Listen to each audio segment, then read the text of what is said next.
C'est Nouakchott qui accueille la deuxième édition du Tour cycliste international de Mauritanie, appelé aussi Tour du Sahel. Ancien poste militaire, la capitale de la Mauritanie compte aujourd'hui près d'1 million d'habitants, soit le quart de la population globale. La ville est aussi un important port de pêche et de commerce. 66 coureurs sont au départ de ce nouveau tour. La particularité, c'est que c'est assez plat, très exposé au vent.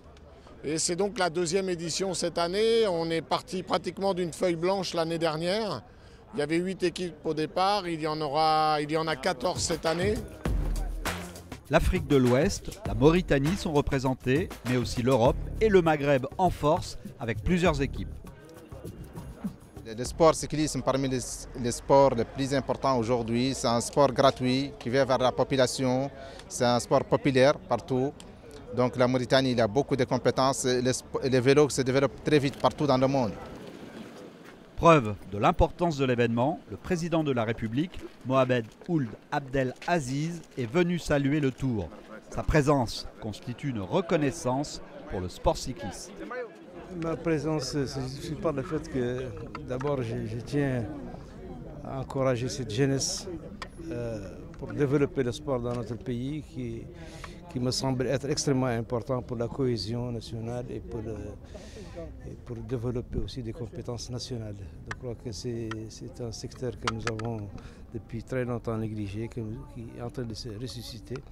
Et nous devons tous de l'encourager à tous les niveaux, que ce soit au niveau du gouvernement, au niveau de la société civile, de l'ensemble des Mauritaniens. C'est le président lui-même qui donne le départ de cette deuxième édition du Tour. C'est donc parti pour une première étape de 60 km, une boucle autour de la capitale. Une étape courte où les coureurs vont sans doute essayer de se tester. À la sortie de la ville, c'est le Maroc qui essaye de contrôler le peloton en ce début de course, mais très vite les attaques se produisent, à l'image du Libyen Ala Eldin. Mais au kilomètre 10, c'est le Malien Sidiki Diarra et le Sénégalais de Saint-Louis, So Nar, qui forment la première échappée du Tour. Ils prennent quelques secondes d'avance, essayent de se relayer, mais très vite, ils seront repris par le peloton. Les coureurs se heurtent alors à un vent défavorable. Le peloton se divise en plusieurs parties, l'écart se creuse entre les différents groupes, ça devient très dur pour les coureurs les moins entraînés.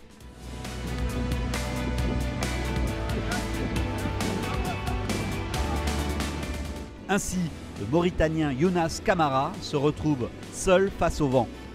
Isolé, le Mauritanien souffre.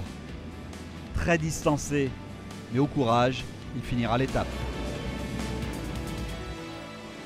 L'Algérien Youssef Fersadou, lui, n'aura pas cette chance. Il a chuté au kilomètre 26. La déception est énorme. Clavicule cassée, il abandonne.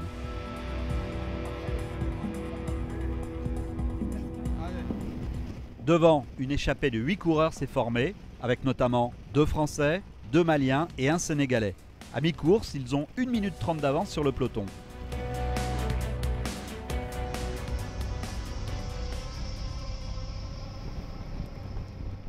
Derrière, les Libyens contrôlent, ils veulent garder un écart minime sur l'échappée. Ainsi, l'écart reste autour de la minute. Le vent est maintenant favorable aux hommes de tête.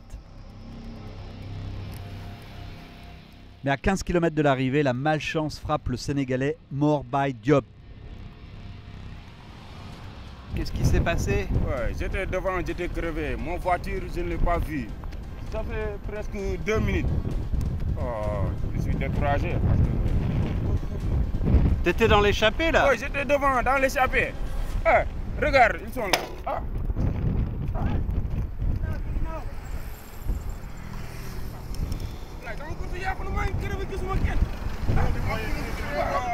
Dépité, Diop repart, mais ne rentrera jamais sur le groupe de tête.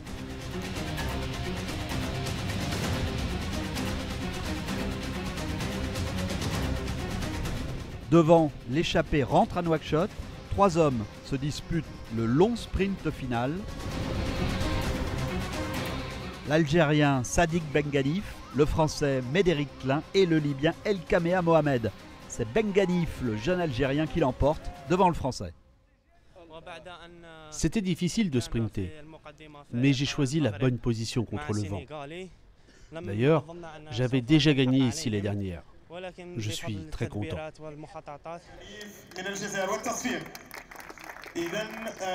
Au classement, Benganif porte le premier maillot jaune du Tour, le deuxième le Français Klein, le troisième le Libyen Mohamed. Ils sont classés dans le même temps, 1 heure, 30 minutes, 12 secondes.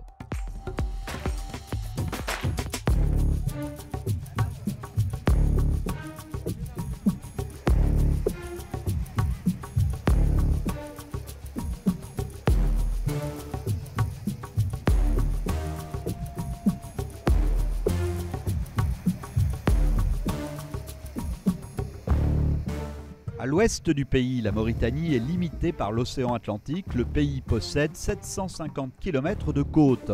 La mer est donc une importante ressource pour le pays. Transport, pêche, champs gaziers sont essentiels à son économie. Mais c'est à Bergemat, au milieu du désert, qu'a lieu le départ de la deuxième étape. Bergemat-Ak-Joust, 98 km. Le Sénégalais Mor Diop, originaire de Saint-Louis, est motivé pour oublier sa mésaventure de la veille. Aujourd'hui, il faut que je prenne mon revanche. Parce qu'aujourd'hui, la course, ça ne sera pas facile avec le vent, tout ça. J'espère bien prendre ma revanche.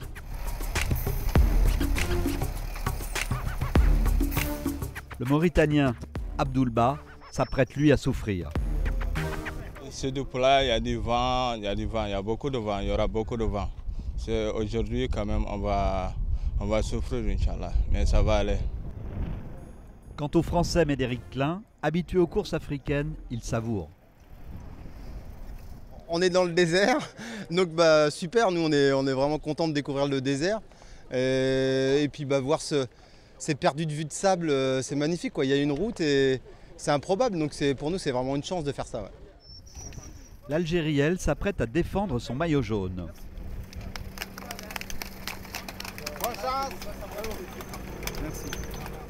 Ils sont 55 coureurs au départ. Face au vent, le peloton tarde à trouver son rythme de croisière. Le jeune Mauritanien El Hadj en profite. Il tente sa chance au kilomètre 5. Bientôt, il sera relayé par son compatriote Boubacar Keïta. Les deux coureurs s'accrochent, luttent pour conserver une petite avance sur le peloton.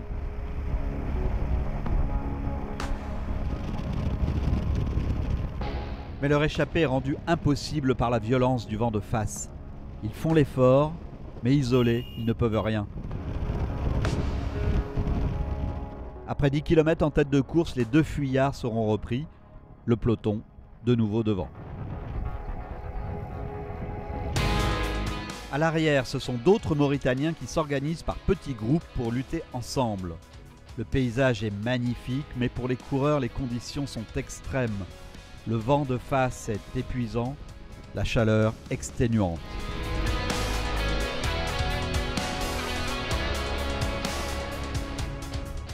Soudain chute à l'avant, le Malien Seydou Djiré et le Guinéen Alpha Condé sont à terre.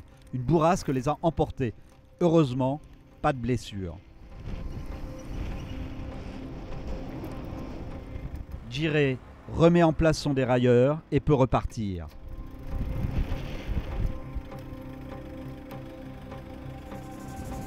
Devant, le maillot jaune résiste, il reste dans le groupe de tête. Mais il n'a plus qu'un seul équipier alors que les Français expérimentés, Klein, Richet et Kwiatkowski sont 3 devant.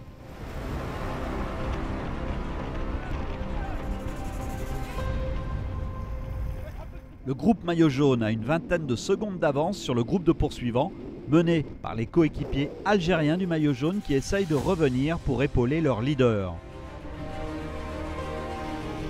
Après beaucoup d'efforts et le soutien du Maroc, les deux groupes se rejoignent. Aux 2 tiers de la course, le peloton est de nouveau groupé.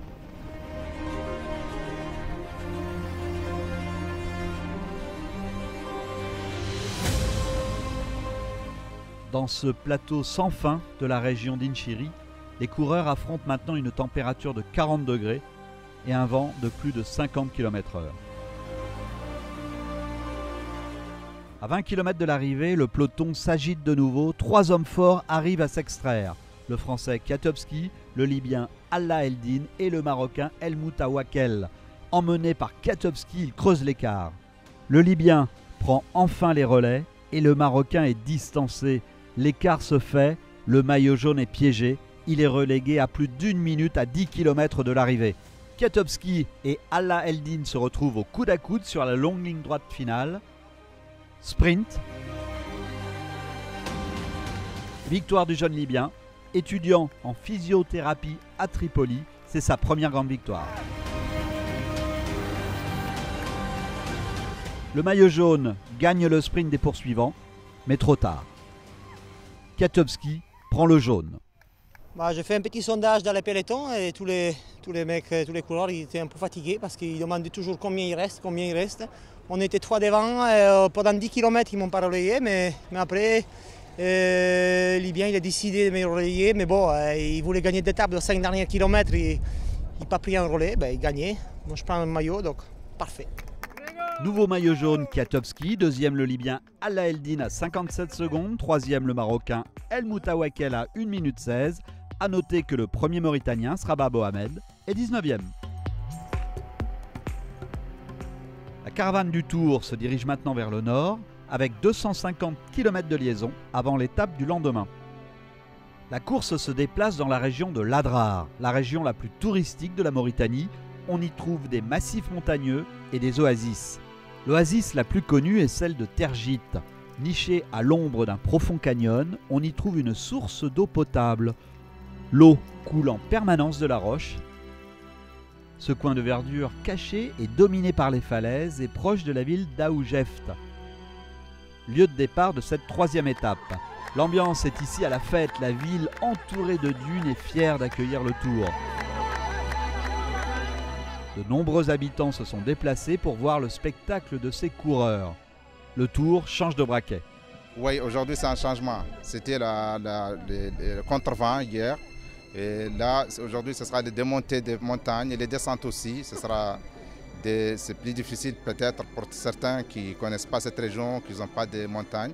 Et c'est un avantage pour les autres qui connaissent cette terre aussi. À 9 h, le départ est donné par les autorités locales. Au menu, 68 km jusqu'à Attar. Et très vite, le décor de l'étape joue son rôle. Le sable dicte sa loi. Il déborde sur les routes et s'invite sur le Tour du Sahel.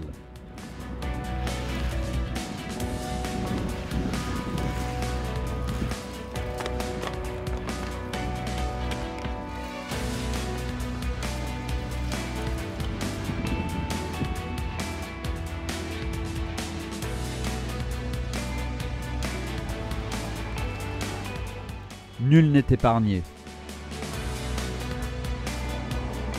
Le Tour traverse ensuite un massif montagneux. Le groupe maillot jaune attaque l'ascension.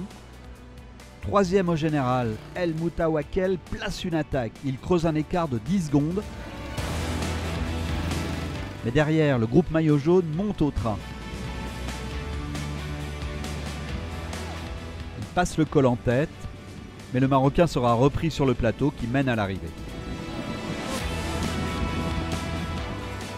Le peloton se présente groupé face à la ligne droite d'arrivée. L'équipe algérienne maîtrise son sujet. Hamza Amari gagne le sprint devant le Malien Diarra. C'est la deuxième victoire algérienne sur ce tour.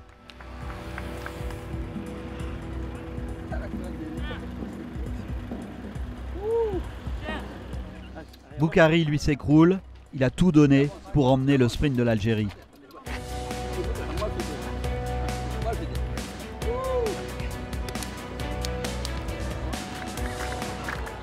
L'ambiance est très festive à Attar, c'est la joie. Kwiatkowski fait le show, il ravit le public.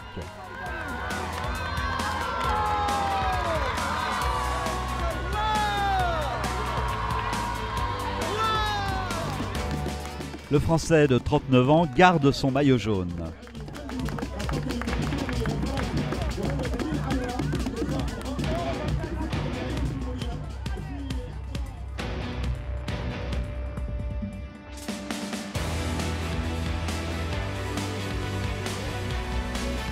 Ambiance tranquille ce matin à Attar. Attar, capitale de l'Adrar avec 25 000 habitants et principale ville touristique du pays. Nous pensons que ce tour est extrêmement important parce qu'il va permettre de faire la promotion du tourisme à travers justement les différents pays qui sont représentés, mais aussi toute la presse qui est présente. Nous avons pris toutes les dispositions pour que ce tour se passe dans les meilleures conditions possibles et nous sommes sûrs que donc, ce tour va avoir un impact positif sur le développement touristique notamment de la région. Ils sont 55 coureurs au départ, la plupart se connaissent. La solidarité entre eux dépasse les frontières. Ainsi, Lamine Faye, le Sénégalais, n'hésite pas à encourager le Gambien Ousmane Jané. Bon, je lui disais de faire très attention parce qu'aujourd'hui, avec les kilomètres qu'on a déjà faits, aujourd'hui on a 103 km et ça va être un peu plus long aussi. Donc éviter de rester derrière et faire tout possible de rester devant avec les gars. Quand il y a une action, c'est-à-dire les bordures et tout ça, et tu pourras y rester rescapé, quoi. Sinon, si tu restes derrière, là-bas, tu seras lâché derrière et tu vas avoir beaucoup de problèmes. Depuis le début de la course, le Mali, meilleure équipe d'Afrique de l'Ouest, est souvent aux avant-postes. Pour l'équipe du Mali, ça se passe très bien, même si c'est difficile parce qu'on a des coureurs qui parviennent toujours à s'échapper avec le groupe de tête. Mais il y a aussi le terrain qui ne nous est pas favorable, la montagne, le vent et le soleil très chaud. Les conditions sont très dures sur ce Tour du Sahel. Aujourd'hui, l'étape la plus longue du Tour, 103 km entre Attar et Choum. Deuxième au général, à 57 secondes, le Libyen Ala Eldin prend le départ avec l'ambition de ravir la première place. Mais le maillot jaune, Grégoire Kwiatkowski, est confiant en ce début d'étape. Et c'est le Mauritanien El Hadj qui choisit de se mettre en valeur. Dès le départ, il prend de l'avance dans les faubourgs d'Attar. Courageusement, il lutte contre un vent de face. Le jeune coureur résiste. Mais sous l'impulsion des coureurs libyens, le peloton le reprend après 10 km de course. Les coureurs s'observent. Mais une chute a lieu à l'arrière. Le Sénégalais Amesatou Sey est blessé aux jambes. Il doit abandonner. Le Mauritanien Mamadou Ndiaye, lui, ne veut pas renoncer. Malgré sa souffrance, le Mauritanien veut continuer son tour. Oui, je vais repartir. Okay. Doucement, ils ont arrêté la course. D'accord. La course est interrompue. Oui, la course va partir. Et même les coureurs, l'un des coureurs, il a dit qu'il insiste pour participer aussi. Donc on a demandé s'il ne peut pas, il a dit non, il ne va pas abandonner, il va participer. Il y a un autre qu'on veut faire, les ambulanciers ont décidé de faire des examens. Ils ne souffrent pas, mais ils préfèrent faire des examens pour précaution, c'est tout. Le directeur de course, Laurent Bezeau, donne un nouveau départ. Malgré ses blessures aux jambes, Ndiaye continue la course. Très vite, son compatriote Saïmossa crève de la roue avant.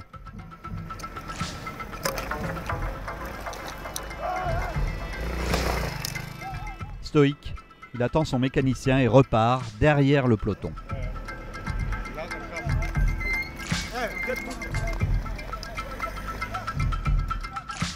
Courageusement, les blessés, eux, poursuivent leur course à l'arrière.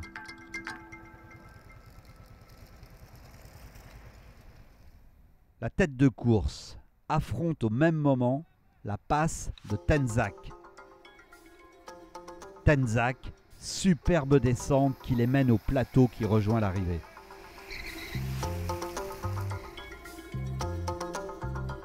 Le paysage est minéral, somptueux.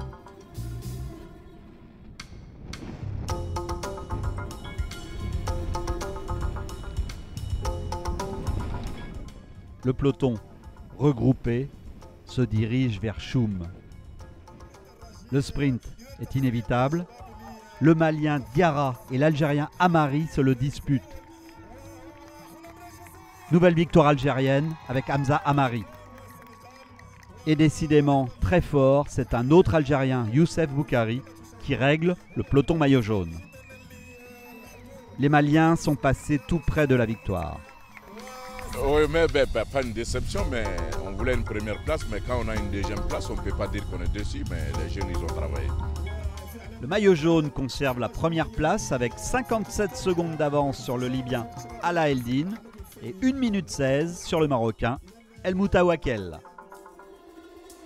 Le Tour est maintenant dans la région de Zerouat, une zone minière très importante où on extrait du fer. La Mauritanie produit 13 millions de tonnes de fer chaque année. Une ligne de chemin de fer légendaire achemine le minerai de Zerouat au port de Nouadhibou. Une voie unique de 700 km pour le plus long et le plus lourd train d'Afrique. Il fait plus de 2,5 km de long et transporte des dizaines de millions de tonnes de fer chaque jour. La dernière étape est courte, 45 km entre Zerouat et Flédéric. Dernière occasion pour les coureurs mauritaniens de se mettre en valeur. Mon but est de gagner. Mais gagner, ça ne veut pas dire forcément être le premier. Le vainqueur, c'est celui qui refuse de perdre, qui fait tout ça, pour ça. Philosophie différente pour l'équipe du maillot jaune qui va se battre pour le conserver. La tâche paraît à sa portée. Ses adversaires principaux, marocains et libyens, sont à près d'1 minute. Le peloton rejoint le départ dans la bonne humeur. Les coureurs, souvent très jeunes, ont aimé découvrir ce tour aux étapes courtes et dynamiques. La population aussi découvre les courses de vélo, et notamment les plus jeunes. Le départ est donné à 9 h par le gouverneur de la région de Tiris Zemmour. Preuve de la popularité du Tour, un jeune fan se joint aux coureurs. Dès la sortie de Zouerat, le peloton longe la voie ferrée. Avec le vent arrière, les coureurs roulent à plus de 50 km/h de moyenne, plus vite que le train qui ne dépasse pas le 30. Soudain, attaque du Libyen Ala Eldin, second au général à 57 secondes. Mais l'Algérien Boukari réagit et le peloton reste au contact.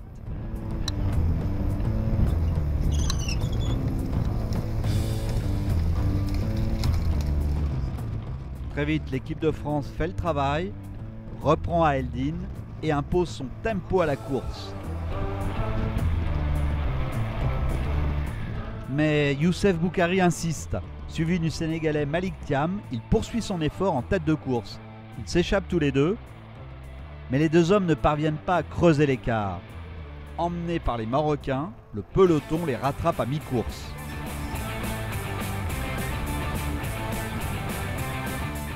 Un demi-tour est imposé par le parcours. Serein, Grégoire Kwiatkowski, le maillot jaune, maîtrise son virage. À sa suite, tous les coureurs négocient le changement de direction.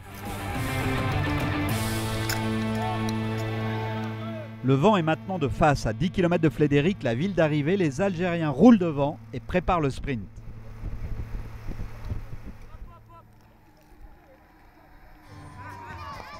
Sans surprise, c'est l'Algérien Boukari qui lance le sprint, mais le Malien Diallo, bien positionné, le double et franchit la ligne en vainqueur devant l'Algérien et le Français Klein. Super victoire du Malien, souvent placé, mais vainqueur pour la première fois. Merci pour la victoire. Voilà, Grégoire Kwiatkowski remporte ce deuxième Tour du Sahel. Félicitations à vous. C'était un très beau tour. C'était la première fois que j'ai couru. Ça fait plusieurs fois que j'ai couru en Afrique. Première fois en plein désert. Donc c'est vraiment une belle expérience. Voilà, ça démontre aussi tout ce qu'on voit toujours à la télé. Parce que mauvaise image de ces gens-là. Et là, on était très bien accueillis. Voilà, ça démontre que voilà, ce sont les gens des Mauritaniens très accueillants, très chaleureux. Au classement général final, le Français Kwiatkowski devance le Libyen Ala Eldin à 57 secondes. Troisième, le Marocain El Moutawakel à 1 minute 16. Belle performance du meilleur Mauritanien El Hadj, 21e. La fête et de magnifiques images en conclusion de ce Tour du Sahel 2019.